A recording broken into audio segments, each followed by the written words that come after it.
안녕하십니까. 2022년 대한민국 과학기술연차대회 심포지엄에 참여해 주신 여러분 반갑습니다. 저는 이번 심포지엄 2-1 세션의 사회 및 자장을 맡은 안현실 한국경제신문 AI 경제연구 소장입니다. 오늘 오프라인에 참석해 주신 분도 계시는데요. 감사드립니다. 우리 현장에 참석하지 못하신 분들은 유튜브라든지 홈페이지를 통해서 시청이 가능하다는 점을 말씀드립니다. 많은 참여 부탁드리고요. 이번 심포지엄은 글로벌 과학기술 핵심 정책의 전환과 한국의 대응 전략이라는 주제입니다. 구체적인 어떤 그 발표 이 이슈의 제목을 말씀을 드린다면 경제 사회적 난제 해결과 기술 혁신의 역할, 미션 정책의 귀환입니다. 우리 박병원 스태피 선임 연구위원님께서 발제를 해주시고 이어서 토론을 진행하도록 하겠습니다. 사실 이번 세션의 이 주제는 올해 과학기술연차대 전 세션 그 제목 중에서도 최고의 제목이었다는 평가를 조직위원회로부터 이렇게 받을 정도로 미션의 귀환이 굉장히 주목을 받았습니다. 아시다시피 이렇게 지금 뭐 전 세계는 뭐 글로벌 공급망 문제뿐만이 아니고 지금 기후 변화 문제, 또 인구 구조 변화 문제, 뭐 디지털 전환 문제, 뭐 굉장한 이슈들이 지금 속출하고 있습니다. 우리가 전통적인 어떤 생산성 향상을 통한 경제 성장 차원이 아니라 아예 사회적으로 이렇게 속출하는 이 이슈들을 과학기술이 어떻게 해결해 갈 것인가가 굉장한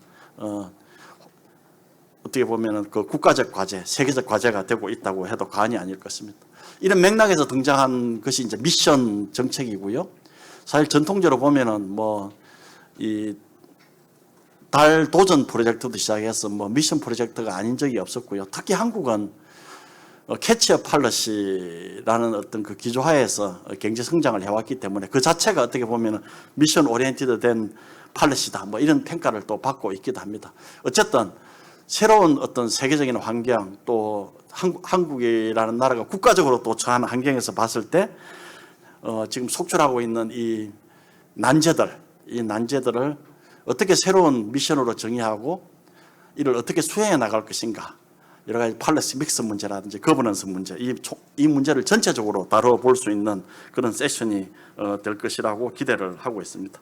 자, 그러면 우리 박병원 스태피 선임 연구위원님을 무대로 모셔서 발제를 들어보도록 하겠습니다. 자, 박 박사님, 제가 있는 쪽으로 나오십시오. 예.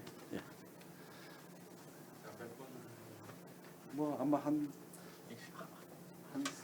30분 정도 하셔도 될 것 같은데. 예, 알겠습니다. 예.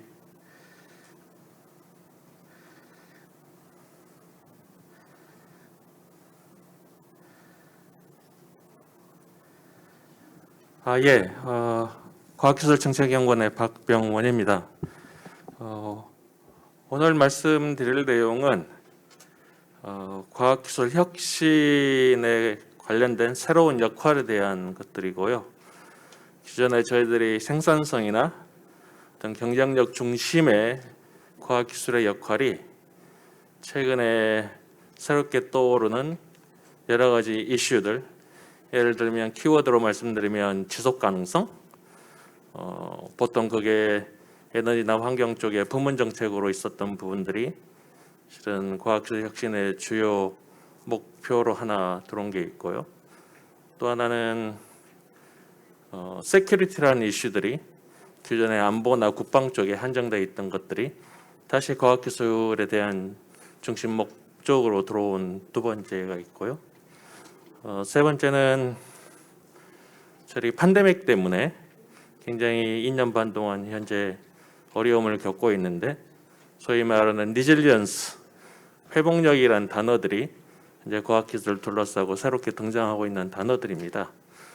그래서 기존에 저희들이 어떤 한국적 관점에서 어떤 산업 생산성이나 어떤 경제의 경쟁력 확보에 치중했던 과학기술 혁신의 역할들을 좀 확장을 시켜야 되겠다. 이게 전체적인 메시지입니다. 그래서 여기서 미션이란 말을 다시 한번 쓰게 되어 있는데요. 기존의 미션이 생산성 향상에 집중되어 있었다면 지금은 말씀드린 이런 주제들을 한꺼번에 다루는 새로운 과학기술 혁신의 역할로 확장시키고자 합니다.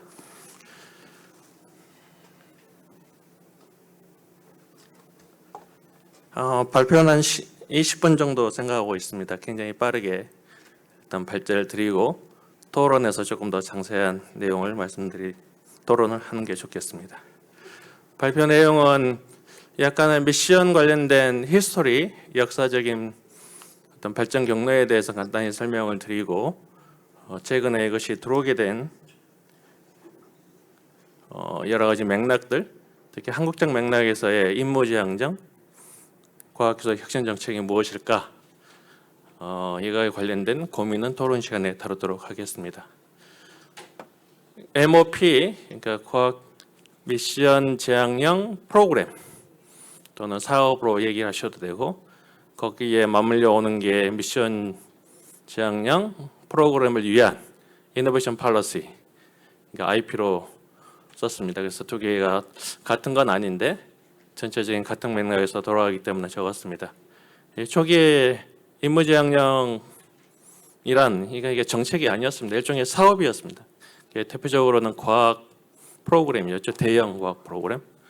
그래서 보통 빅 사이언스가 일단 키워드이고요. 그다음에 빅 프로블럼이 두 번째 키워드입니다. 그래서 빅 프로블럼은 주로 에너지 환경 문제, 또 우주라는 문제를 해결하기 위해서 굉장히 거대 과학을 동원하는 형태가 초기의 임무지향형 프로그램의 원천입니다. 대표적으로는 아폴로 계획 또는 국방 같은 경우는 맨하탄 프로젝트가 아주 오래된 대표적인 사례입니다. 그래서 의사결정이나 기술 분야, 과제 참여자에 있어서 어떤 선택과 집중을 의미하게 되는 것들입니다. 이때는 당연히 어떤 고객은 정부였죠. 정부가 어떤 특정 미션을 부여하면 밑에 있는 연구기관이나 에이전시들이 그걸 달성하는 형태로 진행이 됐었고요. 1977년에 넬슨, 아마 기술혁신 공부를 하신 분으로 아주 유명한 미국의 경제학자가 제기했던 문제입니다. 책 제목이 문 앤 게토입니다. 게토는 저희들 슬럼 비슷하게 생각하시면 되는데 이 양반의 문제 제기는 사람이 달에 사람을 보낼 정도로 굉장히 과학기술을 발달했는데 지구상에 있는 게토 문제를 해결하지 못하고 있다. 즉 저희가 알고 있는 사회 경제적 문제를 어떻게 대응할까, 그에 대한 새로운 반성을 촉구를 했고 1977년에 발표됐던 논문에 대해서 다시 한번 코멘트를 합니다. 여전히 이 문제를 해결하지 못하고 있는 것 같고 특히 기후변화에 관련된 얘기를 하고 있습니다.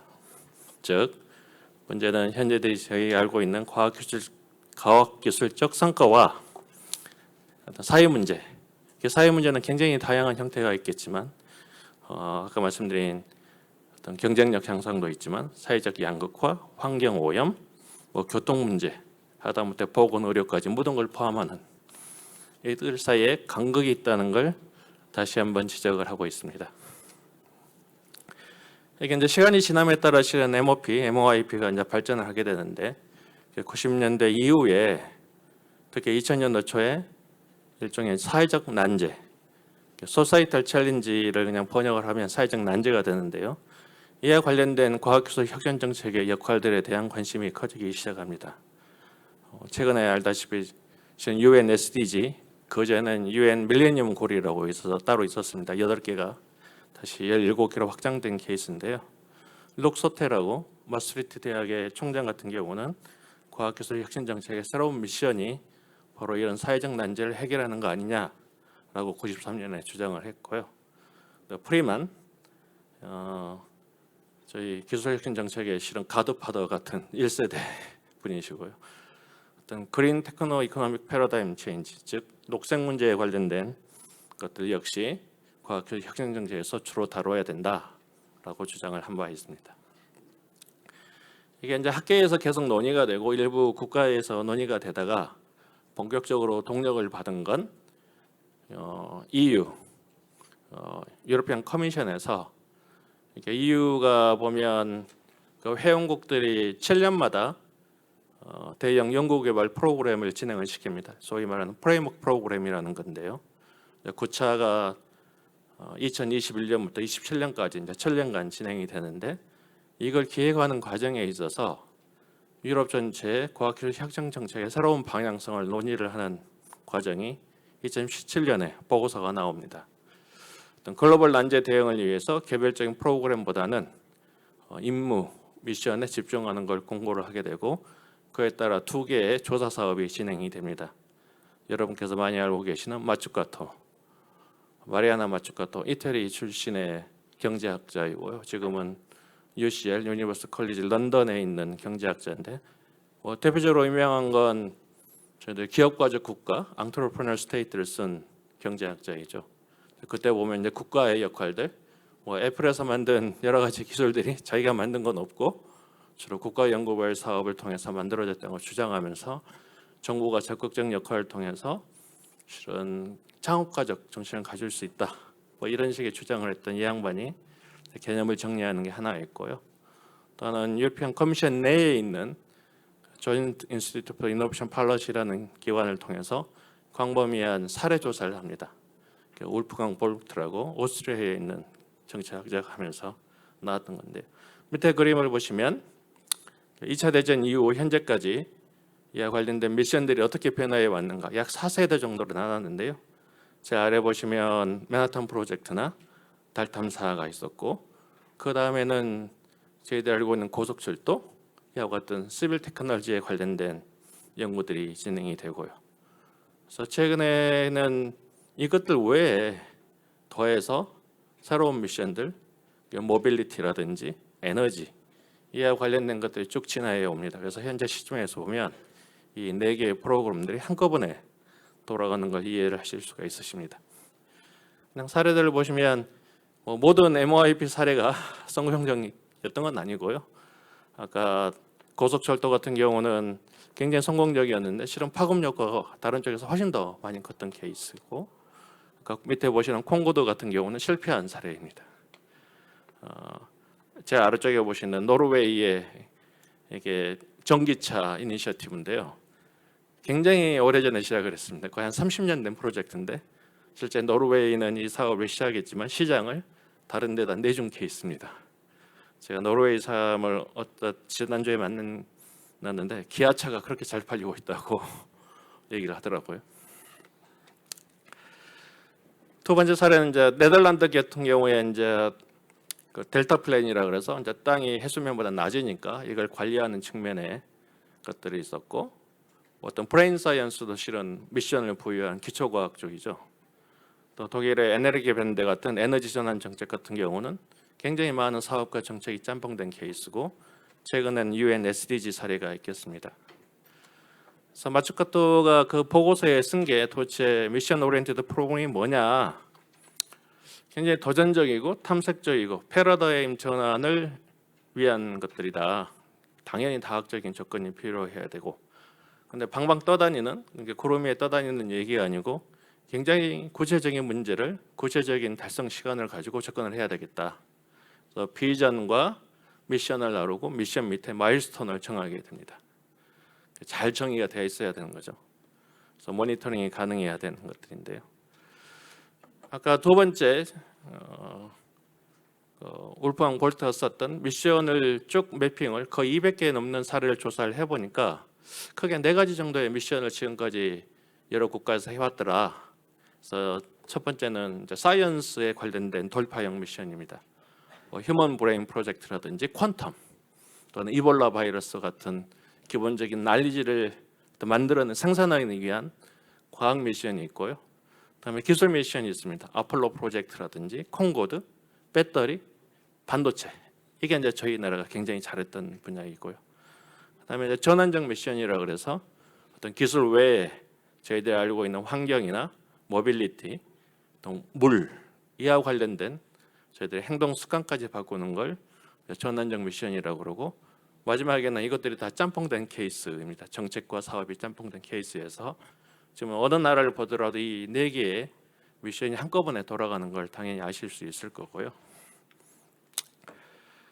이와 관련된 논의가 아까 유로피안 유니언에서 이제 시작되고 이제 시작은 이제 유럽에서 시작되고 이제 OECD가 최근에 이걸 받아서 4년째 연구를 하고 있는데요. 이건 이제 독일하고 네덜란드에 있는 친구들이 쓴 일종의 타이폴로지입니다. 크게 미션을 두 가지로 나눴습니다. 왼쪽은 가속화형, 주로 이제 기술 시스템에 관련된 시장의 실패들을 보완하기 위한 쪽이고, 오른쪽의 트랜스포머 미션은 어떤 사회적인 전환을 위해서 가공을 한 것들인데, 밑에 독일이 현재 진행하고 있는 독일 하이텍 스트래티지 2025에 총 12개의 미션이 있습니다. 처음에 그냥 만들었는데 나중에 분석을 해보니까 이 미션들이 전부 같은 카테고리에 있는 게 아니고, 어떤 경우는 굉장히 어떤 엑셀러레이터 타입 쪽에 뭐 캔서라든지 신약, 배터리, 인공지능 같은 경우에 어떤 가속화형 미션도 있고, 순환경제라고 얘기하는 서큘러 이코노미처럼 실은 트랜스포머에 관련된 것도 있다고 얘기를 했습니다. 그러니까 독일 친구들이 처음에 이 사업을 만들 때 일단 미션을 12개를 한꺼번에 제시를 하고 나중에 분석을 해보니까 이게 이제 분포가 돼 있었던 거죠. 실은 기획이 좀 부족했다고도 할 수도 있고, 아니면 오히려 이게 굉장히 당연한 모습일 수도 있을 것 같습니다. 자, 저희 정책 연구하는 쪽에서 보면 이제 말들이 굉장히 헷갈리는 것들이 있어서 다시 한번 정의는 드릴 수 있지만 다시 한번 생각해 보시라고 일단 제시를 했습니다. 과학기술 혁신 정책이라는 게 있고요. 그다음에 전환 정책이라는 게 있습니다. 보통 트랜스포머티브나 트랜지션으로 쓰는 단어인데 약간 시계 타임 호라이즌만 다르지만 보통 비슷한 얘기입니다. 그래서 두 개가 같은 말이 아닙니다. 그래서 최근에는 이 말을 짬뽕을 시켜서 트랜스포머티브 이노베이션 팔러시라는 전환적 혁신 정책이라는 말들도 저희 스태피 보고서에서 자주 나오는 말들인데, 제가 트랜스포머 팔러시하고 아까 리서치 이노베이션 팔러시가 다르다고 말씀을 드렸고요. 또 이런 사회적 문제 같은 경우는 과학기술이 원래 했던 부분이 아니라 부문 정책으로 있었던 겁니다. 에너지, 환경, 보건, 국방, 교육, 노동, 저희들 부처에서 했던 부문 정책들이 있는 거죠. 저기 현재 모든 부문에서 어떤 과학기술 혁신 정책의 역할들이 강조되면서 우리는 각 부처에서 따라하고 있긴 하지만, 도대체 미션 오리엔티드 이노베이션 팔러시는 이 세 개 어디에 속하게 될까? 이게 이제 정책을 만드는 과정이나 집행하는 과정에 있어서 어려운 것들이고요. 우리나라 같은 경우는 실은 과학기술 정책이 굉장히 부문 정책으로 독립된, 약간 심하게 말씀드리면 약간 사일로돼 있는 상태로 있는 거고요. 근데 아까 제가 말씀드린 사회적 난제는 기술만 가지고 풀어지는 게 아니라 기술과 사회 사이에 연계해서 일어나게 되고, 중앙 정부가 아니라 실은 저 밑에 있는 동사무소까지 실은 인발부가 돼야만 풀어지는 문제이거든요. 보건 아까 저희들 코비드 19 보시면 동사무소에 계시는 분이 결국은 가서 그 기술을 시연하는 거거든요. 그래서 어떤 STI 정책 더하기, 그다음에 에너지, 환경, 보건이나 국방 같은 부문 정책, 그다음에 이걸 통해서 저희들이 다음 어떤 패러다임으로 전환시키고 싶어하는 전환 정책 더하기 알파의 개념입니다. 여전히 과학기술이 중심에 있긴 하지만 제가 말씀드리고 싶은 과학기술로는 부족하다. 즉 과학기술이 지금까지 과기부나 산업부 역할에 한정돼 있었던 것들을 다른 에너지나 환경 섹터 정책으로 확장시키기 위해서는 저희들이 알고 있는 현재 과학기술 혁신 정책의 전반적인 패러다임 전환이 필요한 시기인 거죠. 이게 이제 늦다 보니까 에너지나 환경부나 아까 산업부에서는 따로 거기서 하세요. 그래서 에너지 정책 따로 하시고, 아까 이건 보건 정책 따로 하시고, 근데 이게 따로 해서 풀어지는 문제가 아니라고 말씀을 드리고 싶은 거죠.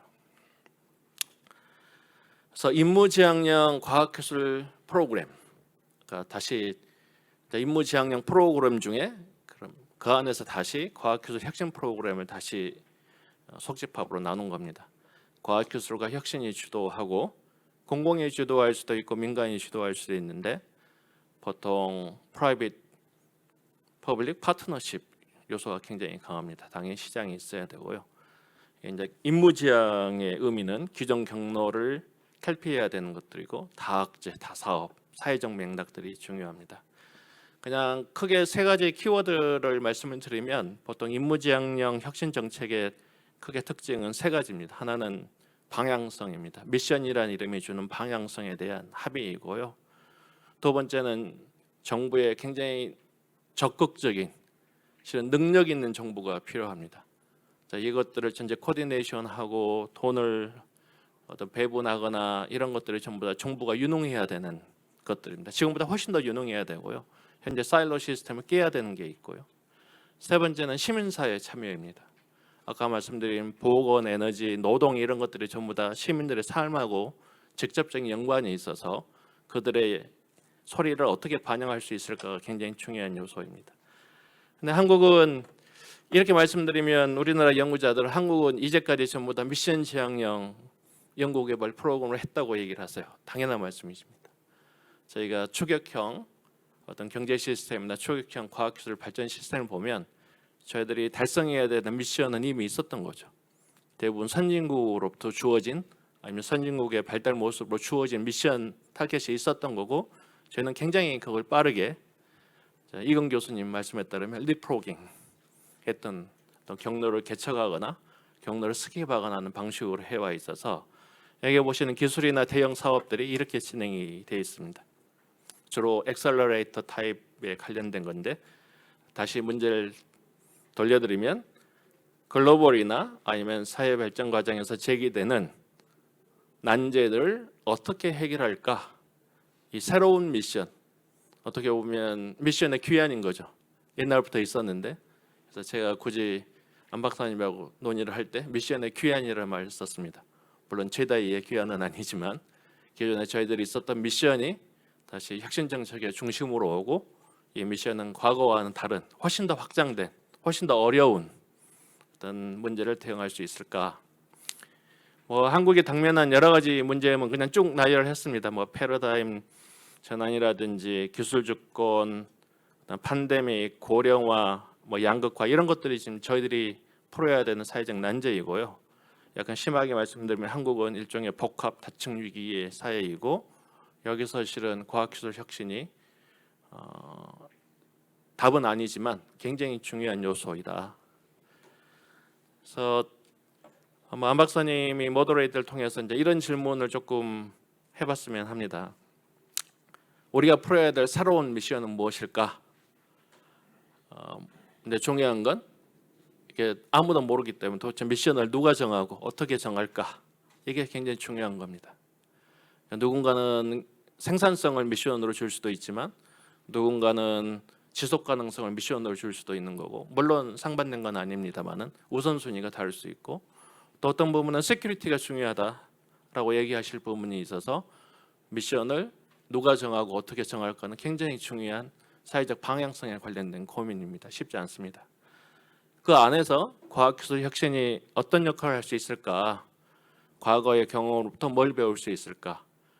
미션이 보면 어떤 특정 부분에 관련된 지원을 의미하기 때문에 이제 주제를 고르는 거죠. 실은 잘 되면 좋지만 많은 경우에 기존에 있는 기업들을 지원하거나 기존의 이해관계자들의 어떤 그런 것들을 강화시킬 위험이 있어서 오히려 혁신을 저해하는 방향으로 갈 가능성도 적지 않습니다. 그래서 그 부분에 대해서 어떻게 저희들이 해야 될까? 아까 말씀드린 유능한 정부가 뭘까? 시민사회 역할은 뭘까? 또 이게 결국은 나중에 지속 가능성을 가지려면 어떻게든 이익을 남겨야 되거든요. 그리고 실제 문제를 해결하는 건 기업입니다. 기업이 서비스나 제품을 만들어서 해결하기 때문에 정부 혼자만으로 할 수 없을 때 민간 기업은 어떤 인센티브를 가지고 들어올까? 이런 부분들에 대한 고민이 있고요.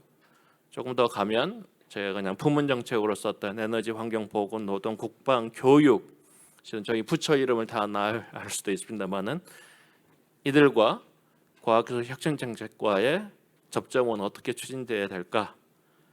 최종적으로는 모두 다 시급하지만 어떤 것들이 시급할까에 대해서 논의를 하고자 이 세션을 기획하게 됐습니다.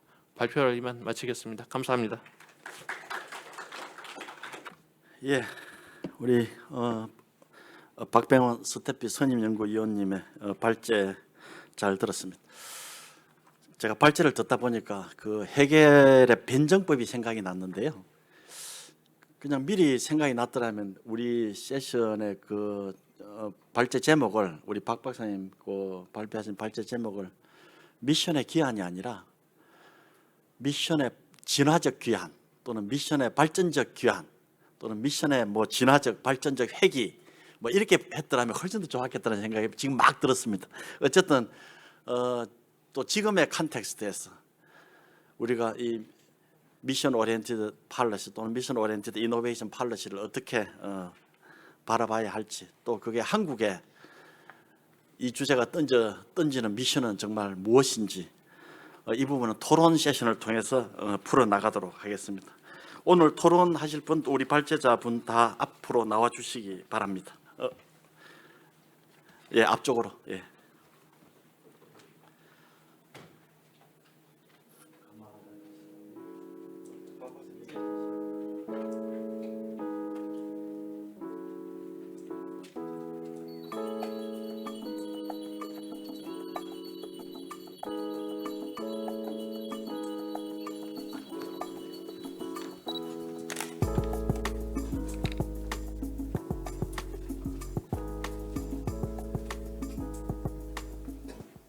자, 그러면 토론 세션을 바로 시작하도록 하겠습니다.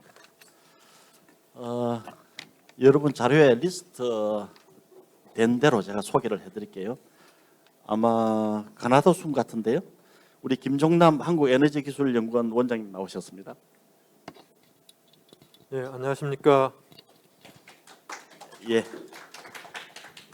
박현민 한국표준과학연구원 원장님 나오셨습니다.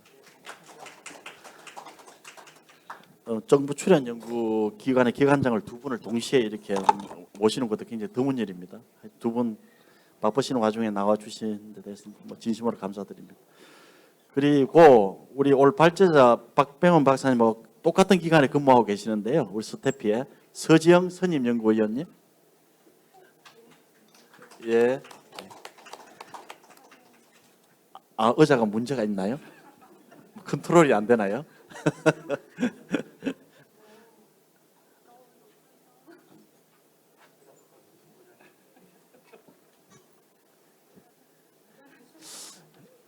예. 그리고 지금 의자가 고장이 나서 서 계신 분입니다. 예. 원래 사실은 이분은 굉장히 말씀도 잘하시고 굉장히 적극적인 분이셔서 서서 말씀하시니까 뭐 어울릴지 모르겠습니다. 우리 이경미 한국산업기술진흥원 이사님 나오셨습니다. 그리고 마지막 패널입니다. 최은영 서울대 의대 교수님 나오셨습니다.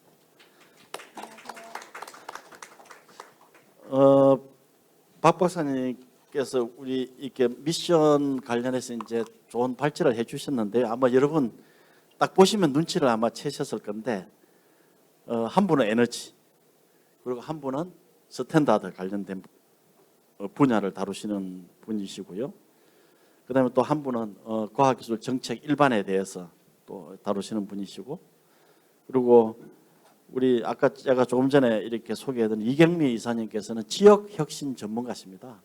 지금 뭐 여러 가지 인구 문제 또는 지역 소멸 문제 이것도 굉장히 우리가 지금 풀어야 될 사회적 난제이기 때문에 이것도 지금 대한민국에 사실 직면해 있는 굉장히 중요한 미션 중에 하나잖아요.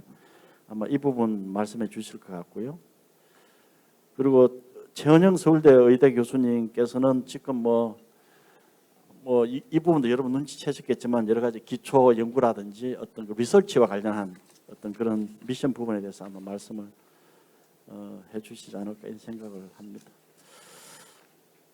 그러면 아까 박병원 박사께서 맨 마지막에 이렇게 일종의 그 토론 포인트를 이렇게 세 가지를 적시해 주셨는데요. 뭐 우리 토론자분들께서 다 뭐 아마 기억을 하실 것 같고요. 그 토킹 포인트를 이렇게 염두에 두시고 각 토론자분들께 제가 10분씩 시간을 드리겠습니다. 그러면 그 범위 내에서 이렇게 자유롭게 이렇게 하시고 싶은 말씀을 이렇게 해주시면 되겠습니다. 순서는 이렇게 하겠습니다. 이렇게 소개해드린 순서대로 하겠습니다. 김종남 원장님께서 먼저 시작을 해주시기 바랍니다. 예. 에너지 기술 연구원에서 왔습니다. 사회자 말씀하신 것처럼. 그래서 저는 우리나라에 주어진 미션 중에 탄소 중립에 대해서 말씀을 좀 드려보려고 합니다. 아까 발제자께서 말씀하신 게 미션을 누가 만드느냐 이런 말씀을 하셨어요. 탄소 중립 미션은 우리나라가 자발적으로 만든 건 아니고요. UN 특히 선진국들에서 주어진 미션입니다. 그래서 지구 기온을 산업화 이전 대비 1.5도씨 상승 이내로 억제를 해야만 인류의 지속 가능한 삶이 유지된다라는 전제하에 이렇게 하기 위해서는 2050년까지 탄소 중립을 하고 2030년까지는 2010년도 대비 45% 온실가스 감축을 하는 게 좋겠다고 2018년도에 송도에서 IPCC 보고서를 발표했을 때 들어 있었습니다. 그 이후에 많은 나라들, 특히 2020년대에 많은 나라들이 2050년까지 탄소 중립을 하겠다고 선언을 했고요. 우리나라도 2020년 10월 28일 날 2050년까지 탄소 중립을 하겠다라고 선언을 했습니다. 그리고 2021년 말까지 2030년도 국가 온실가스 감축 목표 NDC 발표를 해달라고 했는데 원래는 IPCC에서 권고하기는 2010년도 대비 45% 온실가스를 줄이면 어떻냐 하고 제안을 했지만 우리나라는 제조업 비중이 높기 때문에 그렇게 못하고요. 지금까지 우리나라 온실가스 발생량이 2018년이 제일 많았습니다. 약 7억 3천만 톤의 이산화탄소가 발생이 됐는데요.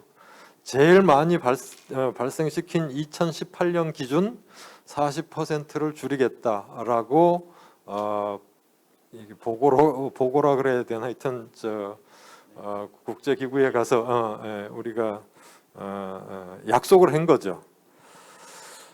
그렇게 하고 나니까 이제 이게 에너지를 감축한다는 건 지금까지 경제 발전은 에너지 사용량 증대에 따라서 이루어졌는데 경제도 우리가 발전시키면서 에너지 사용량을 줄이는 디커플링을 해야 되고 또 현재 우리나라에 쓰고 있는 에너지의 81%가 화석 연료인데 이거를 뭐 10년 또는 30년 내에 무탄소 에너지로 바꿔야 되는 이런 굉장히 도전적인 문제에 직면해 있고요. 가깝게는 2030년 NDC 문제에 들어가면 평균적으로 우리가 40%는 줄이겠다고 하는데 그중에 제조업이 우리가 비중이 높아갔고요. 산업 분야 온실가스 감축은 14.5%만 하겠다 이렇게 되고 나머지 분야에서 이제 줄이겠다고 했습니다. 근데 우리 최종 이제 에너지 사용하는 걸 살펴보면 우리 최종 에너지 쓰는 거에 한 4분의 1은 전기를 쓰고 있고요. 4분의 3은 열을 쓰고 있어요. 근데 전기인 경우에는 우리가 화석연료 의존도가 한 63% 되고요. 열 분야는 화석연료 의존도가 95%나 돼요.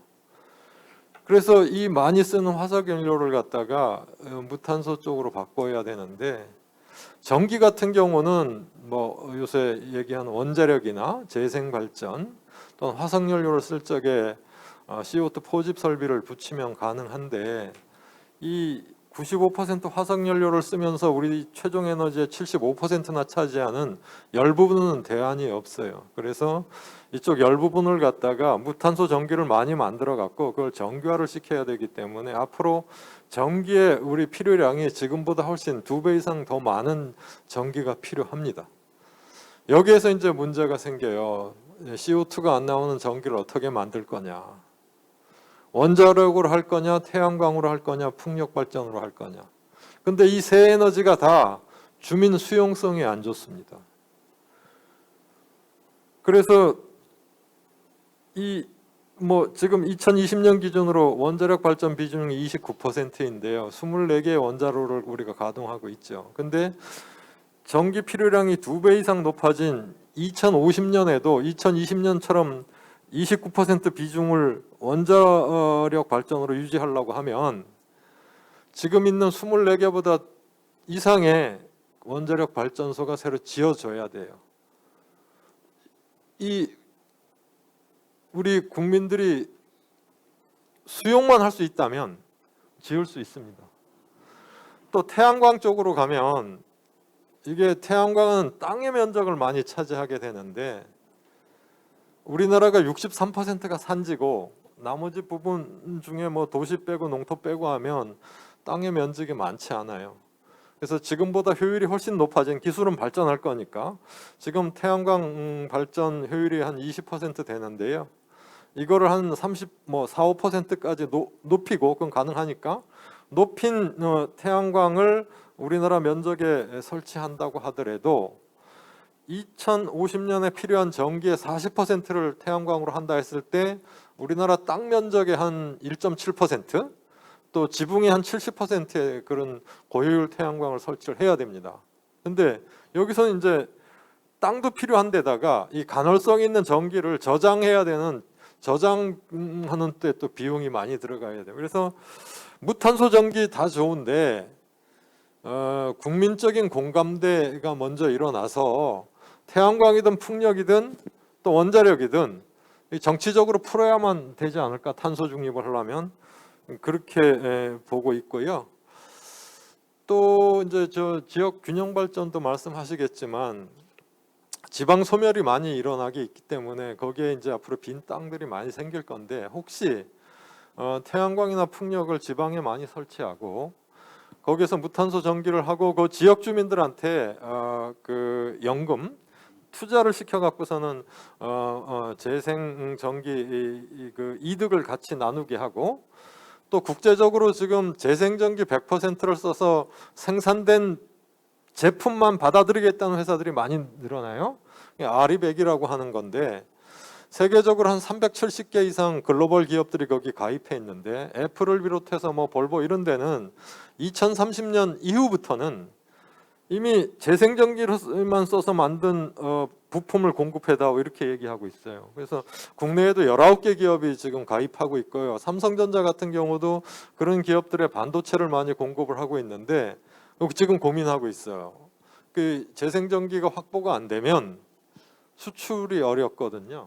그러면 국내에 만약에 재생전기가 없으면 공장을 다른 나라에 갖다 지어야 되는데, 이럴 경우에 우리 일자리 문제는 어떻게 될 거냐, 이런 일자리 문제하고 지역 균형 발전 문제하고 재생 발전 문제하고 다 엉켜져 있고요.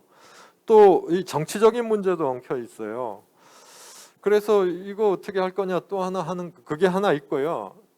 또 얘기 말씀드리는 거는 우리가 에너지를 무한정 쓸 수가 없어요. 가능하면 아껴서 효율적으로 써야 되는데, 아무리 좋은 효율 기술이 생겨서 산업체에서 그거를 쓰려고 하더라도 우리나라 에너지 가격이 너무 낮아요. 그래서 효율 좋은 기술을 산업체에 쓴다고 했을 때 이 설비 투자한 거에 대한 이 설비 투자해서 에너지를 절감한 거로 갖다가 투자비를 뽑으려면 기간이 너무 많이 걸리기 때문에 못하고 있는 상황이거든요. 그래서 탄소 중립을 하려면 에너지 비용을 높여야 되고 전기요금도 높여야 되는데 이게 과연 가능하냐? 이게 모든 게 다 표 때문에 못한 거 아니냐, 국회에서. 그래서 저는 이 탄소 중립은 국회 손에 달려 있다, 이렇게 생각을 하고요. 그리고 이제 뭐 하는 거는 그 탄소 중립을 한다고 하니까 산업부, 환경부, 과기부, 국토부, 해양수산부, 중소기업부가 다 각자 탄소 중립 연구 과제를 수행을 하고 있습니다. 근데 우리나라는 예산하고 사람이 한정돼 있기 때문에 이 종합적으로 바라보는 좀 컨트롤 타워가 있어야 되지 않느냐, 이런 생각이 들고, 예를 들어 미국 예를 들면 미국은 이제 혁신적인 과제를 할 때 뭐 문샷 프로젝트도 있지만 이 탄소 중립을 위해서 에너지 어스샷이라는 프로그램을 만들었어요. 모든 범부처를 이래 해갖고, 그래서 에너지 어스샷을 만들어서 거기에 뭐 수소샷이라든가 또 장기 에너지 저장샷, 탄소 네거티브 샷, 이런 각각의 프로그램을 만들고 거기에 최종 목표치를 언제까지 도달해야 된다는 걸 주어져요. 그러면 정부 통합적인 목표치가 정해지면 각 부처에서는 그 목표치를 보고 서로 이제 도전을 하게 이렇게 되는 거거든요. 근데 국내에는 아직 이게 없다. 이걸 어딘가는 해야 되지 않느냐 이런 생각이 듭니다. 그리고 이제 출연기관 쪽으로 들면 25개의 과기부 산하 정부 출연 연구기관이 있는데요. 이게 역할이 다 이제 나눠져 갖고 설립이 되었습니다. 근데 세상이 발달할수록 어느 한 기관에서 다 감당할 수 없는 새로운 미션이 주어집니다. 그래서 이 탄소 중립 같은 건 대표적으로 종합적으로 다 같이 해야 되기 때문에 모든 정부 출연기관들이 각자의 장점을 잘 인테그레이션 해갖고 공동 대처를 해서 가야만 빠른 시일 안에 탄소 중립이 가능하지 않을까 이렇게 보고요. 크게 봤을 때는 우리나라가 대단히 어려운 상황에 처해 있다 이렇게 봅니다. 그리고 이제 전기가 되고 나머지 연료는 무탄소 연료인 수소나 암모니아를 우리가 도입해다 써야 되는데 국내에 재생전기가 햇빛하고 바람이 좋지 않으면 세계적으로 햇볕하고 바람이 좋은 지역에서 전기를 싸게 생산해서 그걸 뭐 물분해를 해서 수소로 가져오든 암모니아로 가져오든 갖다 써야 돼요. 그래서 우리나라는 탄소 중립을 하려면 국제적인 협조 이게 굉장히 중요하지 않나 이렇게 보고 있습니다. 예, 감사합니다. 예, 고맙습니다. 탄소 중립을 이렇게 사례로 해서 쭉 말씀을 하셨는데 여기에 뭐 미션 오리엔티드된 그런 어떤 그 팔러시 또는 그런 여러 가지 핵심 정책과 관련된 어떤 그 방향성 문제 또는 풀어야 될 과제 문제가 그냥 압축적으로 다 이렇게 얽혀 있는 아주 좋은 사례가 아닌가 이런 생각을 해봤습니다. 아주 뭐 인상 깊게 이렇게 설명을 해주셔서 너무 감사드리고요. 또 다른 출연 연구 기관장님을 한 분 모시겠습니다. 역시 또 이 표준 문제 뭐 이게 뭐 이 표준 문제가 얼마나 중요한가에 대해서는 뭐 굳이 제가 설명을 안 드려도 여러분 너무 잘 아실 텐데요. 표준 분야를 중심으로 해서 토론을 해주시겠습니다. 우리 박현민 원장님 부탁드립니다. 네, 안녕하십니까. 한국표준과학연구원 원장 박현민입니다. 그 방금 에너지기술연구원 원장님께서 에너지에 대해서 아주 자세하게 말씀드렸는데요.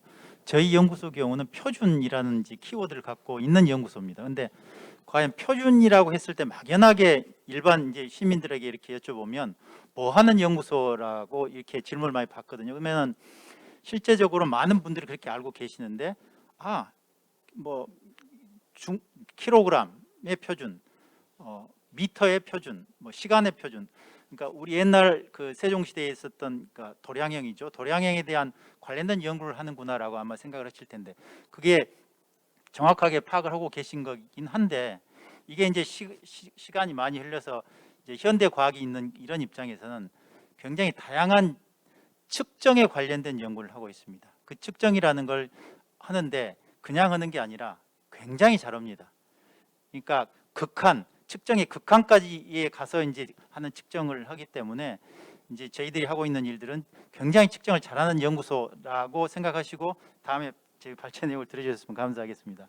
지금 이제 오늘의 주제가 임무지향에 관련된 내용인데 과거 산업사회에서의 어떤 임무지향은 앞서 박병호 박사님 말씀하셨지만 실제적으로 이제 어떤 구체적인 뭐 우주나 뭐 이런 대형 기반의 그런 이제를 목표로 그 세워졌지만 이제 점점 그 사회 문제 해결형, 국민들이 체감할 수 있는 형 이런 식으로 점점 바뀌고 있지 않습니까? 거기서 나타나는 데 있어서 이제 가장 중요한 게 어떤 그러한 여러 가지 그 국가적인 아니면 국제적인 그런 문제들이 그게 이루어지지 않았을 때는 해결되지 않았을 때는 우리 국가 자체의 존망이 위험할 수도 있지만 우리 호모 사피엔스가 익스팅션 될 수 있는 그런 가능성까지 지금 되고 있는 상황이거든요. 그렇기 때문에 그러한 굉장히 이제 중요하기 때문에 이런 일들을 해야 되는데 굉장히 불확실해요. 그러면 과연 이러한 불확실성을 어떻게 우리가 해결해야 될 건가가 어떻게 보면 저희 표준연구소에서 어프로치하는 이제 방법이라고 생각할 수 있는데 결국은 표준이라는 거 뭔가 기준을 세운다는 거는 어떤 불안감 그러니까 어떤 현재에 있어서의 그 불안감을 최소화할 수 있는 그러한 훌륭한 도구가 아닌가 생각합니다. 그런 의미에서 표준이 굉장히 중요하다고 생각을 하고요. 그러면 이제 그러한 분야들이 어떤 분야들이 있는가를 생각해 보면 특히 사회 갈등 측면에서 굉장히 파워풀하게 우리가 사용할 수 있고요. 보건이나 의료, 환경, 안전 뭐 이런 분야에서는 굉장히 크리티컬합니다. 예를 들어 최근 이제 일본 후쿠시마 발전소 때문에 지금 냉각수를 뭐 이렇게 태평양으로 버리니만 이런 일들을 하고 있잖아요. 그러한 사건을 놓고 우리나라에서는 어떤 문제가 벌어지냐면 우리 국민들이 생각하기에는 당연히 거기에 대해서 문제가 심각하다고 생각하는 쪽으로 많이 가고 있는데 예를 들어 거기서 우리 수산물 생산하시는 분들, 어부분들 이분들의 입장에서는 이걸 명확하게 규명을 해줘야 될 필요성이 있는 거거든요. 그분들은 그렇게 지금 국제적으로 뭐 어떤 이 상황들이 문제가 없다는 식으로 생각을 하고 이제 방류를 할 텐데 과연 1년 뒤에 어떤 현상이 나타날 건가? 이런 문제들을 해결할 수 있다는 겁니다. 그래서 이제 저희 연구소 같은 경우는 지금 재작년부터 실제로 지금 수치들을 다 측정을 하고 있습니다. 그러니까 어떻게 보면 베이시스로서 측정을 하고 있고 과연 이제 방류한 다음에 6개월 지난 다음에 1년 지난 다음에 2년 지난 다음에 어떻게 변화하는가에 대한 구체적인 데이터를 제시할 수 있기 때문에 그러한 게 어떻게 보면 사회 갈등을 해소할 수 있는 가장 유력한 어떤 툴이 되지 않을까 생각하고요. 그런 어떤 문제 때문에 정확하고 그다음에 신뢰성 있는 어떤 측정 데이터를 만드는 것은 굉장히 중요하다라는 이제 말씀을 드리고 싶고요. 그러면 이제 이러한 표준이라는 말 때문에 나타난 게 최근에 많은 분들한테 물어보면은 이러이러한 디스커션을 하다가 마지막에는 표준이라는 말로 귀착이 많이 됩니다. 근데 실제로 표준이라는 단어를 생각해 보면 다양한 의미로 쓰이고 있습니다. 예를 들어 기본적으로 저희 연구소에서 정확한 디시전을 하기 위해서 측정을 하는 그런 표준이 있는 반면에 보통 이제 스탠다디제이션이라고 하는 ISO, 보통 ISO, ITU 나타나는데 그런 어떤 표준을 가리키는 이야기도 될 수도 있고 또 요즘은 데이터이란 문제들이 굉장히 많이 나오는데 그러면 데이터의 신뢰성, 데이터의 표준은 뭐냐?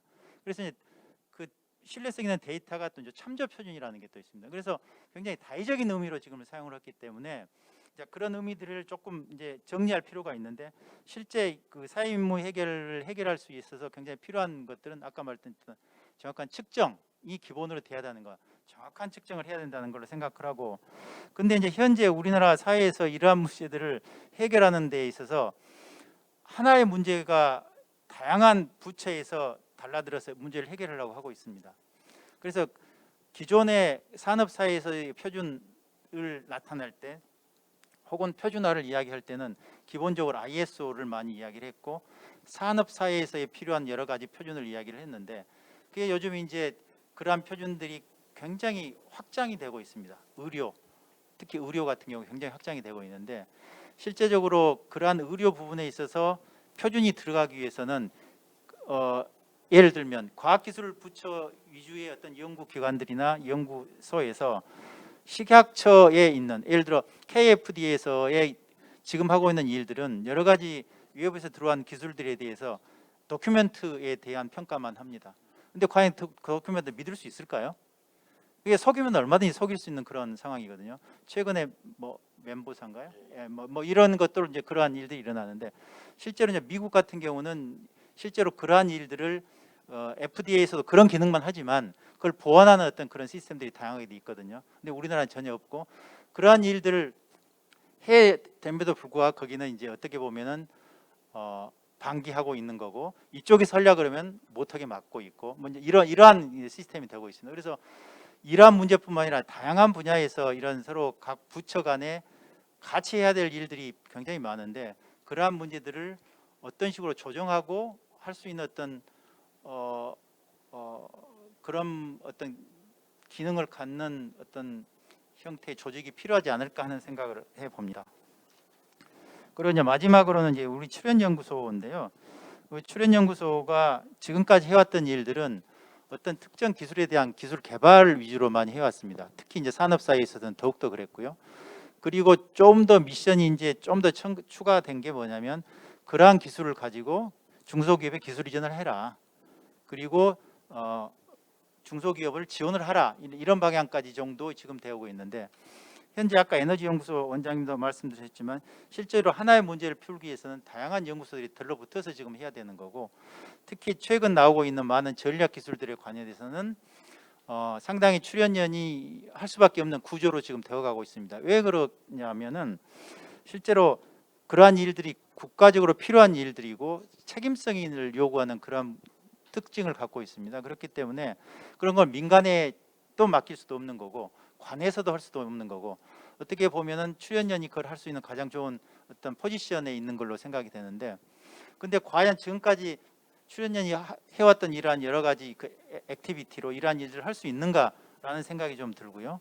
근데 그러한 것을 하기 위해서는 조금은 지금의 그 출연연구소가 하는 일들에 대한 약간의 확장성이 좀 필요하지 않겠는가. 예를 들어서 어떤 특정한 기술에 대해서 국가적으로 필요하다 그러면, 예를 들어 양자 기술을 이야기하면 양자 기술에 대한 이야기를 하게 되면 그러한 것들을 전체적으로 오가나이즈를 할 수 있는 하나의 연구소, 그리고 여러 연구소가 같이 모아 있는 형태로 있으면서 기존에 하지 못했던 정책이랄지 큰 그림을 그릴 수 있는 기능부터 R&D 당연히 해야 되고요. 그로부터 사회에 환원할 수 있는 그러한 다양한 액티비티, 이러한 것들을 총괄할 수 있게끔 하는, 거기에 약간의 기존에 하지 못했던 어떤 에이전시 기능이 조금 들어가면 훨씬 더 출연연 인파워먼트를 가지고 그러한 일들을 해결하는데 더욱더 잘할 수 있지 않을까 하는 생각을 해봅니다. 이상입니다. 예, 감사합니다. 역시 새로운 미션이 이렇게 주어졌을 때 기존의 시스템으로는 한계가 있다. 뭔가 지금 어떤 그 기존 시스템의 혁신이 필요하다는 그런 말씀을 맨 마지막으로 이렇게 해주신 것 같습니다. 자, 다음으로는 우리 서지영 스태피 선임연구위원님. 네, 안녕하세요. 저 과학기술정책연구원의 서지영입니다. 네, 잘 들리고 있을 거라고 생각합니다. 앞서 그 박병원 박사님께서 맨 마지막에 제시해주신 이제 여러 가지 토론 주제라고 볼 수도 있지만, 근데 그런 퀘스천들이 사실 저와 같이 정책 연구를 하는 사람의 입장에서는 좀 굉장히 좀 무겁게 다가오더라고요. 이게 이제 저희들이 어떤 답을 찾아내야 되는 그런 작업을 할 필요가 있다라는 생각을 하게 되고, 그러면서 그 몇 가지 좀 저는 사실 이 자리에서 거기에 대한 어떤 답이 제 생각에는 이렇습니다라고 말씀드리는 거는 뭐 일단 외람되기도 하지만 가능할 것 같지도 않고요. 다만 그런 퀘스천들을 풀어가는 데 있어서 우리가 좀 고려해야 될 부분이 무엇일까라는 데 대한 말씀을 좀 드리고 싶습니다. 우선 이제 어떤 미션을 정해야 되나라는 질문도 던지셨는데, 이제 저는 그래요. 그렇게 해서 아마도 우리가 기존에 해왔던 방식대로 한다면 미션 뭐 3대 미션, 뭐 5대 미션 이런 식으로 또 그렇게 정해서 또 할 수 있을 것 같아요. 그럴 가능성 충분하다고 보는데, 문제는 이제 그렇게 해서 어떤 국가의 전반에 이렇게 흩어져 있는 어떤 뭐 지식 자원을 끌어모으고 총력을 기울이고 하는 거 좋은데, 그렇게 하는 그 뒤에 그 백스테이지에서 변화해야 될 부분들, 그러니까 기존에 누렸던 예를 들면 이제 그걸 저희 지대추구라고 하죠. 그러니까 기존에 누렸던 어떤 지위, 또 어떤 어떤 조직 내에서의 기득권, 파워 이런 부분들을 조정해야 된다라고 생각했을 때, 저는 가장 우선 그 정부의 관료 집단에서의 부딪히는 문제들 어떻게 풀까라는 생각이 좀 들더라고요. 이게 예를 들면 이제 과거에는 환경 보존이라고 하는 그런 주제가 정책 목표로 이렇게 등장을 했었고, 환경부의 어떤 예를 들면 또 이제 환경부의 조직 구조도 환경 보존에 맞춰 가지고 이제 디자인이 되어 있을 거라고 생각하는데, 이런 부분들을 지속 가능성이라고 하는 큰 아젠다로 변경시켰을 때 그러면 이제 환경부도 들어와야 되고 과기부도 들어와야 되고 뭐 또는 이제 국토교통부도 들어와야 되고 그러니까 이런 움직임들 속에서 기존의 환경 정책 내지는 기존의 과학기술 정책들은 또 이제 그 큰 프레임에 맞게 조정돼야 될 거고 그게 작동하려면 정부의 관료 집단의 어떤 포지션, 조직 구조의 문제라든지, 그러니까 조직 구조를 바꿔야 되는 문제라든지, 또는 임무와 역할을 바꿔야 되는 문제, 협력 체계를 새롭게 만들어야 되는 문제 이런 것들이 뒤따라 나올 거다라는 생각이 들어요.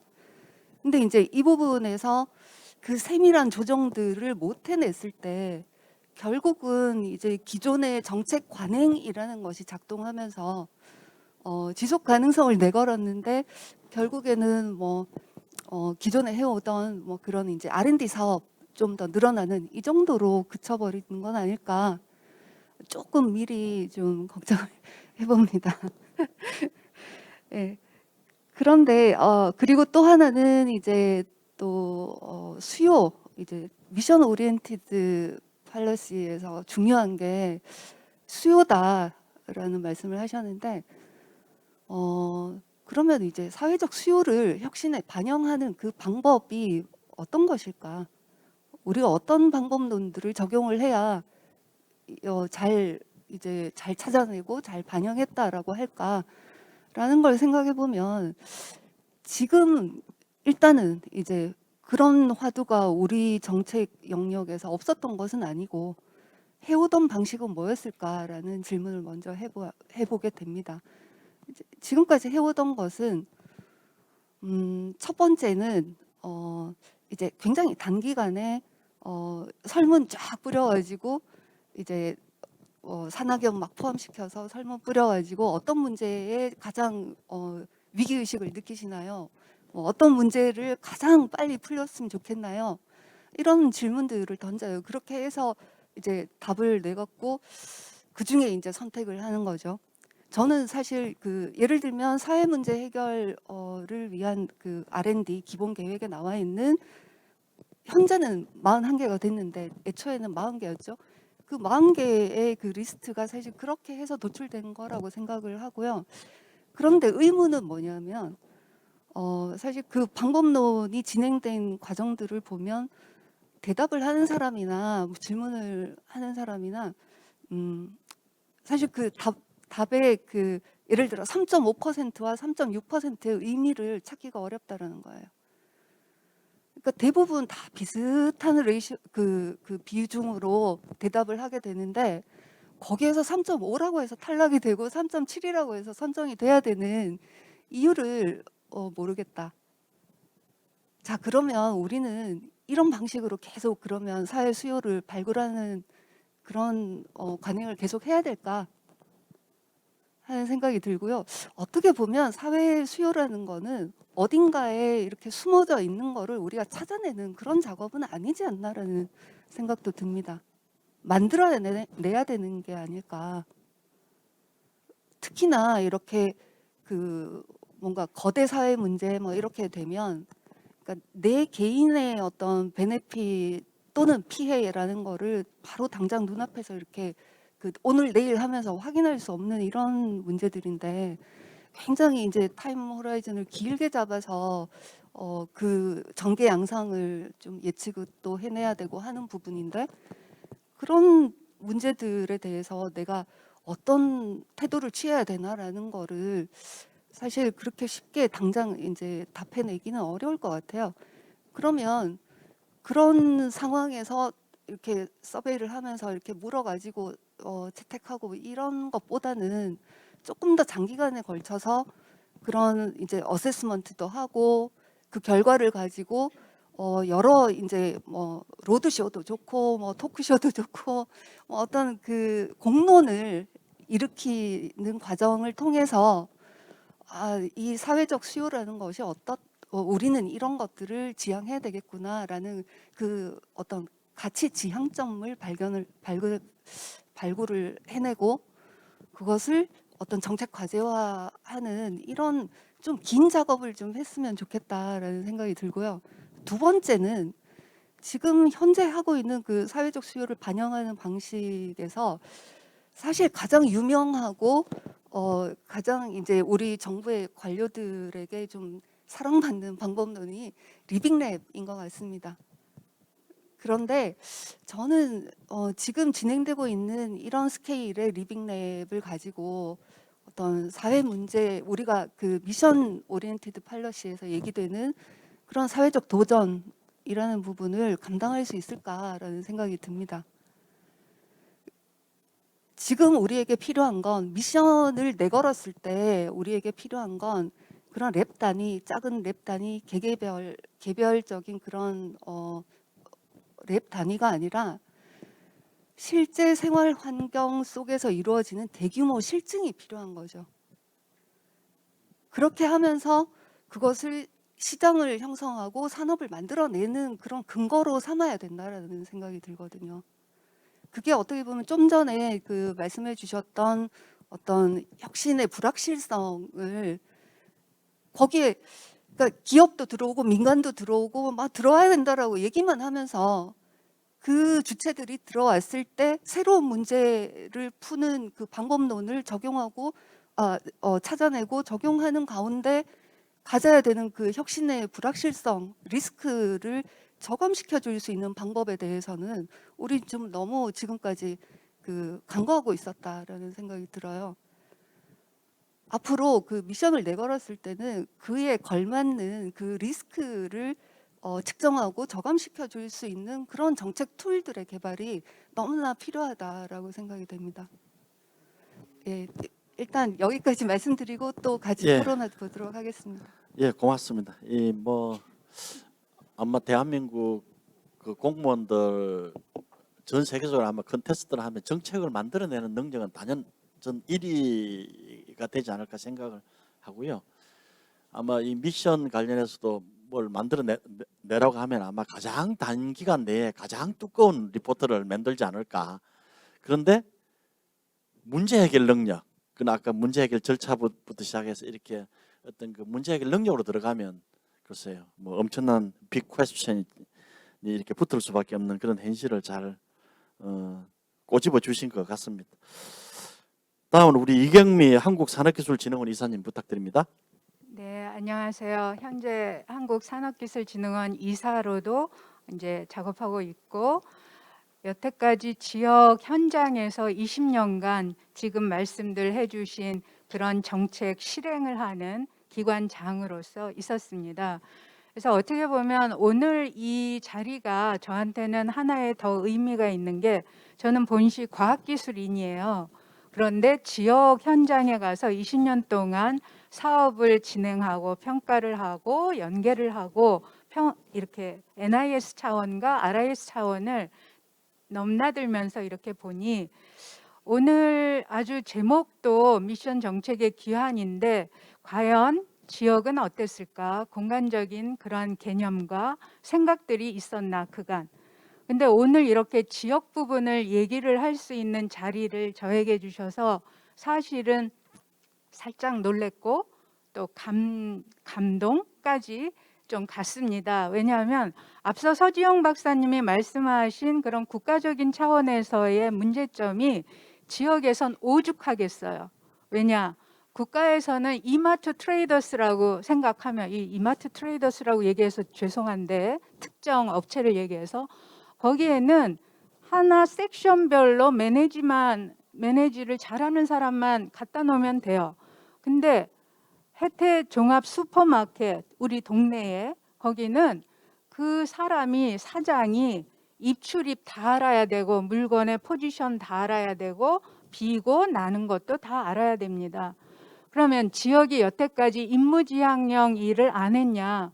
저는 지금도 지역 최근에 이제 바뀌었잖아요, 정권이. 그러면서 인수위들이 지역에 활발하게 지금 작동하고 있는데 제일 큰 문제가 뭘 새로운 또 과제를 잡을까?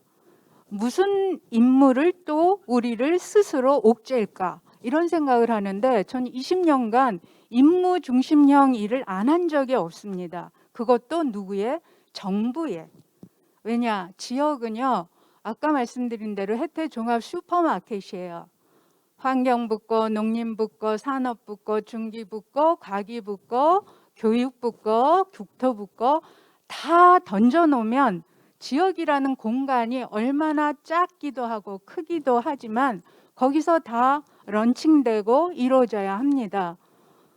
그렇게 많은 게 이루어졌는데 살펴보면요. 단 하나 유형이에요. 부처별로 던진 유형만 있어요. 그 얘기는 뭐냐면 지역의 특성이나 여건의 고려 없이 그냥 내려온 임무를 충실히 했을 뿐이죠. 그러다 보니까 거기에서 프로그램 단위로 생겨난 혁신 기관 내지는 주체, 그다음에 지자체에서 자발적으로 만든 주체들 엄청나게 지금은 너무나 많아요. 그러니까 한쪽으로는 좋은 면이 있죠. 아, 그동안 우리가 혁신이란 걸 어떻게 해보나 했을 때 구심점이 없었어요. 근데 많은 구심점이 생긴 건 있는데 아쉬운 건 뭐냐면 부처의 입맛에 맞는, 그다음에 지자체 장이 바뀌면 지자체 장의 의지에, 그다음에 국가 정권이 바뀌면 아마 지금도 국정과제 110개의 과제를 어떻게 우리 지역에 내려 꽂게 하나, 이거가 아마 머리가 들들 아플 겁니다. 제가 그런 일을 많이 했으니까요. 근데 저는 운이 좋게 처음 지역에 노무현 정권부터 시작을 했는데 첨단의료 복합단지라는 거를 수주하는 명을 받았어요. 그러니까 과학기술자잖아요. 너무 좋았어요. 그때 제대로 된 미션 오리엔트된 그러한 사업의 추진을 할 수 있었는데 거기에서 지금까지 한계점과 아쉬운 점은 뭐냐면 지역에 그 많은 전문가가 생각보다 없다라는 거죠. 그러면 이제 지역에 여기 뭐 혹시 온라인으로 보시는 분들은 발끈하시겠는데 어떤 전문가가 없다냐는 거는 기술은 잘 아실지 모르지만 복합적인 게 굉장히 없어요. 쉽게 얘기해서 최상위층에서 예산이나 행정이나 기술이나 그다음에 지역 여건을 한꺼번에 묶어낼 수 있는 그러한 지역 선배들, 레알 선배죠. 그런 분들이 없고 짝퉁 전문가들은 엄청 많아요. 그래서 조금씩 대보수를 하다 보니 사실은 정책의 일관성이 없어지는 거죠. 여기에 하나 덧칠을 하는 건 뭐냐면 5년마다 정부가 바뀌죠. 지자체 장도 같이 바뀌어요. 그럴 때마다 앞서 했던 임무에 대한 거는 던져버리고 새 임무에 집중할 수밖에 없습니다. 그 이유는 제일 큰 게 돈입니다. 예산이에요. 그 예산이 지역에서 스스로 레귤레이션 할 수 있는 게 없어요. 거의 없죠.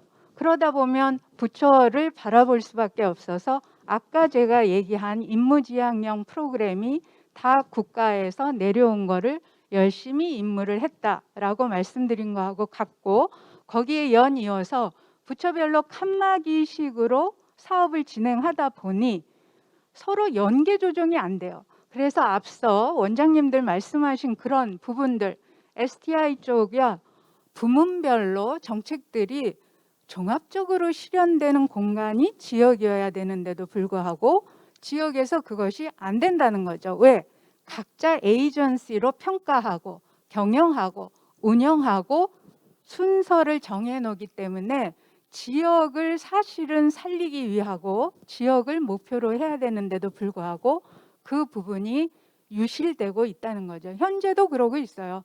그래서 수요 지향이라고 아까 서지영 박사님이 아주 정확히 말씀하셨는데 설문을 돌려요. 우리에게 제일 필요한 게 뭐야? 근데 문제는 그 설문을 받는 사람들이 진짜 쓸 수 있는 사람들이기보다 기득권 세력들, 그다음에 토착 세력들 아니면은 겹치기 출연하는 전문가들. 그러니까 내 지역의 숨은 부분을 아는 분들이 더 많이 적극 참여하는 그러한 어떤 조절 전략이 사실은 필요한데 그게 이제 저한테도 되게 힘들었죠. 그래서 지자체는 어떤 역할만 열심히 해왔냐면 정부 사업에 대한 매칭 그거에 신경을 쓰다 보니 이 프로그램이 성공하면 임무지향형 프로그램이 성공하면 우리 지역에 어떤 효과를 갖고 올까? 어떤 성과를 갖고 올까? 이것도 없을 뿐더러 성과의 축적이 아까도 말씀드렸죠. 교체 시기가 5년마다 단절이 돼서 축적이 제대로 안 된다. 그래서요, 새 정권 들어오면 다시 백도예요. 쉽게 얘기해서 우리 윷놀이 할 때면요 다시 돌아가요. 그러다 보면 맨날 돈이 없고 인프라만 보이기 위한 식의 행정이 더 늘어나는 거죠. 임무지향령임에도 불구하고. 그러면 인프라 건축만 되니 거기에서 굉장히 중요한 문제가 생기게 됩니다. 뭐냐면 거기에 인원을 뽑죠. 전문가라는. 그러면 3년, 길게는 5년이 운영이에요.